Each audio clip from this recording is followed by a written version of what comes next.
Welcome to a deep dive into the life and times of al-Mu'ayyad fil-Din al-Shirazi, Oh, yeah? a prominent figure in Ismaili Islam during the Fatimid Caliphate. Yes. You'll see he was more than just scholar. He was also Oh. a missionary, Huh. poet, and a statesman, leaving a lasting impact on the world around him. Absolutely. Get ready to be transported back to the 11th century. Because al-Mu'ayyad's story isn't just history, it's a window into the power of ideas This is. and resilience. It's fascinating because we have a truly unique opportunity to understand him. Not only do we have scholarly analyses of his life, Yeah. but we also have access to al-Mu'ayyad's own autobiography, Wow. the Sira, Okay. or Memoirs of a Mission. A primary source like that is a historian's dream. Absolutely. It's like having a direct line to his thoughts and experiences. Yes. But before we get into the Sira, Okay. let's paint the backdrop for his story. Yeah. Imagine 11th century Persia, a crossroads of cultures and empires. Two major Islamic powers are vying for dominance. The Abbasid Caliphate, Right. representing Sunni Islam, Yes. and the Fatimid Caliphate, centered in Cairo Mm-hmm. and representing Ismaili Islam. Mm-hmm. This tension sets the stage for al-Mu'ayyad's world. And this context is crucial to understanding his journey. Yeah. He's born into this world of intellectual and spiritual ferment Right. in Shiraz, a Shiraz. city known for its diverse Islamic traditions. As you delve into the sources, Yeah. you'll see how this environment shaped his commitment to the Ismaili branch of Islam. It's in Shiraz that he begins his work as a dai, that's a missionary, Right. in Ismaili Islam in the Fars region. Okay. This area was controlled by the Buyids, who were aligned with the Abbasids, making it essentially enemy territory. Right. Not exactly the easiest place to spread Ismaili teachings. And yet this is where his influence starts to grow. Okay. He successfully wins over Abu Kalijar, Abu the Kalijar. Buyid ruler of Fars, to the Ah. point where Abu Kalijar becomes his student. Really? We learn this from al-Mu'ayyad's Sira, which offers us this insider's view I see. of his challenges and triumphs. That's an incredible feat. Mm. Converting a ruler in enemy territory takes some serious charisma Right. and persuasive skills. Absolutely. But as you can imagine, this success wouldn't go unchallenged. Right. The sources paint a picture of constant political maneuvering, Oh, wow. threats from the Abbasid Caliph in Baghdad, Okay. pressure on Abu Kalijar to renounce his Ismaili leanings, Mm. and even conspiracies against al-Mu'ayyad involving Sunni Turkish soldiers. Oh, my goodness. It was a dangerous game. So he's walking a tightrope here, Yes. facing opposition from multiple sides. Uh-huh. But he's not just passively reacting. Right. The sources show Abu Kalijar was quite the political player himself, Yeah. even adopting the title King of Kings to assert his independence from the Abbasids in Baghdad. Uh-huh. It seems he tried to play both sides for a while. You're right. He did try to navigate a middle path. But as we see in the sources, a key turning point comes Right. with the death of Abu Kalijar's pro-Fatimid wazir. Mm. His successor, Mm. a Sunni official, Yeah. pushes aggressively for a return to the Abbasid fold. So after all the work building influence, al-Mu'ayyad is forced to leave Fars. He is. This must have been a devastating blow. It was. To see his hard-won progress unravel so quickly. It certainly was a major upheaval. Right. The Sira reveals al-Mu'ayyad arrives in Cairo, Okay. the heart of the Fatimid Caliphate, Yeah. with high hopes. You'd think he'd be welcomed with open arms, Of course. given his experience and That sacrifices. seems only natural, right? Right. A celebrated hero returning from a difficult mission. Well, the reality was a bit more complicated. Oh. He receives a position he deems beneath him Oh, wow. and faces difficulty accessing the imam. Okay. It's almost like he's starting from scratch, Yeah. which must have been incredibly frustrating after all he achieved in Fars. It's a good reminder that even within a shared faith, there can be internal politics and power struggles. Yes. Imagine dedicating yourself to a cause only to be met with indifference Uh-huh. or even resistance from those you expect to be your allies. Precisely. And perhaps this is what prompts him to start writing his Sira. Oh, okay. Maybe it was a way to process this period of disappointment, Yeah. to solidify his legacy and prove his worth to those who seem to undervalue him. That makes a lot of sense. Yes. And what a cliffhanger. Stay tuned. We'll be back in a moment to delve into the next chapter of al-Mu'ayyad's fascinating life right here in part 2 of our deep dive. We left off with al-Mu'ayyad feeling overlooked in Cairo. But the story doesn't end there. It's as if his exile from Fars set the stage for an even bigger role on the world stage. You're right. This period of seeming setback actually leads to one of the most fascinating chapters of his life. As you'll see in the sources, a new threat was emerging. Yeah. The Seljuk Turks. The Seljuk Turks. They were rapidly expanding their territory. And posed a serious challenge to the Fatimid Caliphate. So is this where al-Muyyad gets a chance to prove himself? Exactly. The Fatimid Caliphate needed to create a powerful alliance to counter this new threat. And who better to navigate the complex political landscape than al-Muyyad? Right. He had already proven himself a skilled diplomat and negotiator back in Fars. This must be where al-Busasiri enters the picture. Yes. The Turkish military leader operating within the Abbasid Caliphate. That's right. To be honest, I was a bit surprised to learn about this alliance. It seems so audacious given the rivalry between the Fatimids and the Abbasids. It was a bold move. Imagine this. Al-Muyyad, a representative of the Fatimids, forming a pact with a leader operating right in the heart of the Abbasid territory. Wow. It was a high-stakes gamble, and it speaks volumes about al-Muwayyad's strategic thinking and his willingness to take risks. So what was the outcome of this alliance? Well, Did it achieve its goals? yes, it did. Al-Muwayyad's efforts effectively stalled the Seljuk advance into Fatimid territory for a time. Okay. This alliance also had another significant consequence.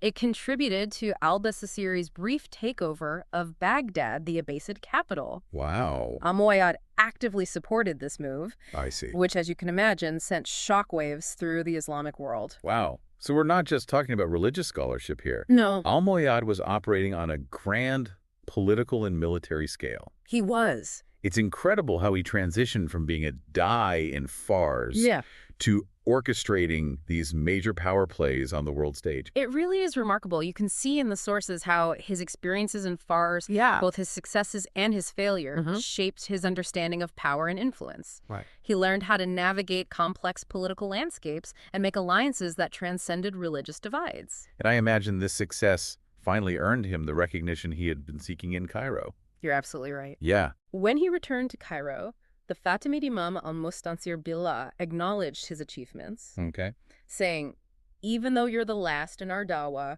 you have surpassed the compass of the earlier dais." Wow. It must have been incredibly gratifying for al-Muyyad to finally have his talents and dedication acknowledged at the highest level. From feeling like an outsider to receiving this kind of praise from the Imam himself. Exactly. What a transformation. And this recognition marked a turning point in his life. Okay. He was appointed Dai al-Duat, the chief, the highest religious rank in the Ismaili hierarchy. Wow. Imagine, from exile to the pinnacle of his faith's leadership. That's quite a journey. But it seems his ambitions didn't end there. No, they didn't. His dedication to knowledge and teaching comes up repeatedly in the sources. You're right to point that out.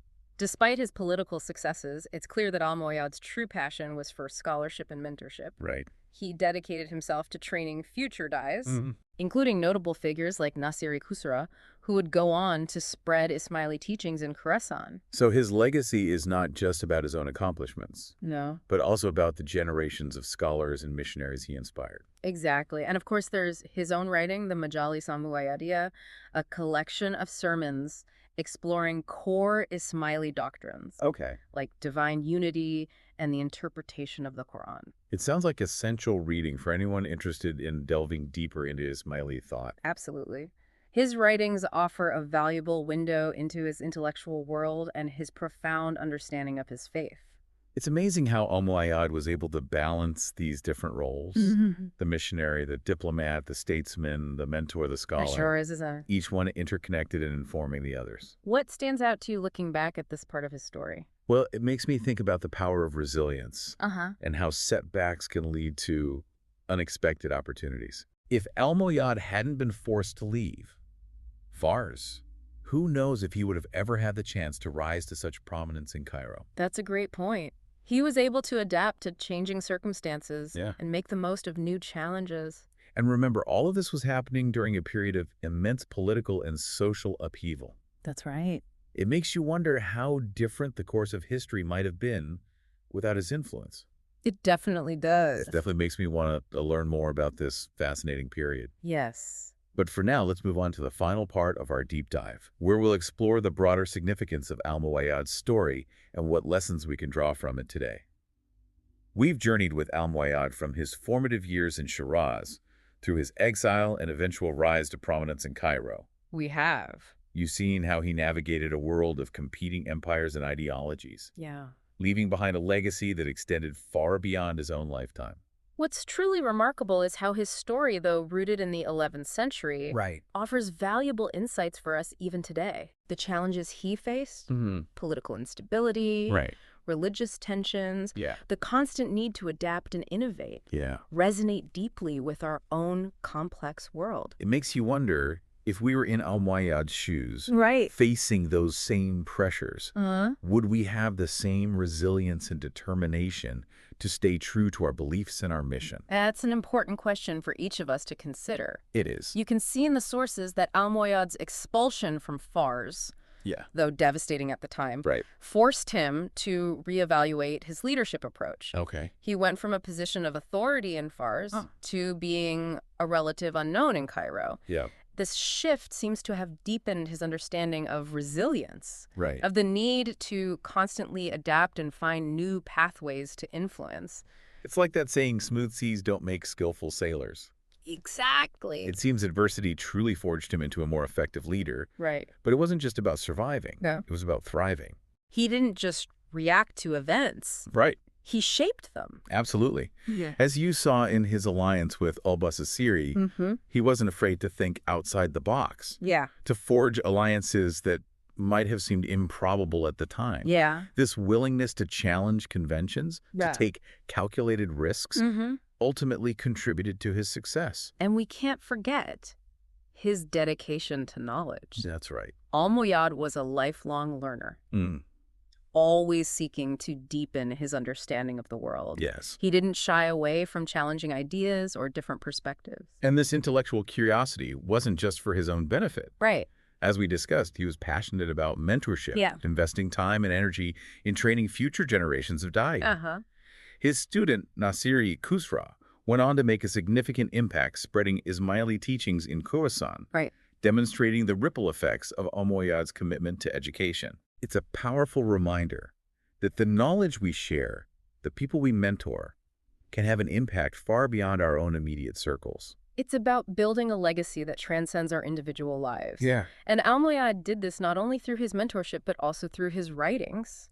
The Sira provides us with a personal window into his thought process, his struggles, his triumphs. And the Majālis continues to be a source of insight and inspiration for Ismaili Muslims today. His story highlights the enduring power of the written word, both as a means of self-reflection and as a way to transmit knowledge across time and space. So looking back at this deep dive into al-Muʻayyad's life, what key takeaways would you highlight for our listener? Well, first and foremost, I think it's a story about resilience.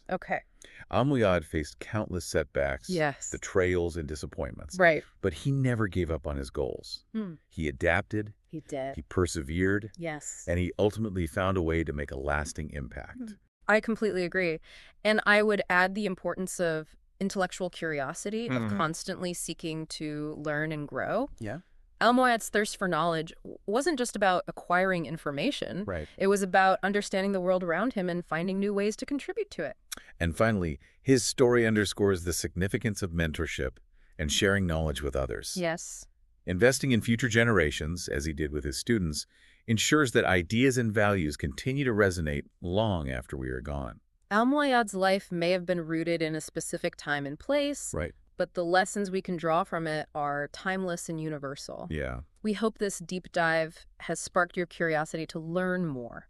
Perhaps to delve into the Sira, to explore Ismaili philosophy, or to simply reflect on the power of resilience, curiosity, and mentorship in your own life. Thank you for joining us on this incredible journey through the life and times of al-Muʻayyad al-Shirazi. We'll see you next time for another fascinating deep dive.